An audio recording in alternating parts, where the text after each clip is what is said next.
ઘણા પેરેન્ટ્સ બાળકને મોટિવેટ કરવા માટે કહે છે, જુઓ પાડોશીનો બાળક કેટલો સારો છે, જુઓ તારા મિત્ર કેટલા સારા માર્ક્સ લાવે છે.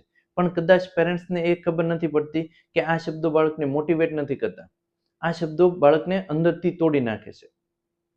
દરેક બાળક યુનિક હોય છે. દરેક બાળકની ટેલેન્ટ, સ્પીડ અને સમજ અલગ અલગ હોય છે. જ્યારે બાળકને બીજા સાથે કમ્પેર કરવામાં આવે છે ત્યારે બાળક પોતાના પર ડાઉટ કરવાનું શરૂ કરે છે. એ વિચારે છે, શાયદ હું સારો નથી, શાયદ હું કંઈ કરી શકતો નથી. અને આ વિચારો બાળકનો કોન્ફિડન્સ ધીમે ધીમે ખતમ કરી નાખે છે. પેરેન્ટ્સ તરીકે આપણું કામ બાળકને બીજા સાથે કમ્પેર કરવાનું નથી, પણ બાળકને પોતાની ગ્રોથ બતાવવાની છે. કાલે જે નહોતું આવડતું એ આજે આવડે છે. આ સાચી પ્રોગ્રેસ છે. બાળકને કહો કે તું બીજા જેવો બનવાની જરૂર નથી, તું જે છે એ જ બેસ્ટ છે. યાદ રાખજો, કમ્પેરિઝન ઇન્સિક્યોર બનાવે છે અને એન્કરેજમેન્ટ કોન્ફિડન્સ બનાવે છે.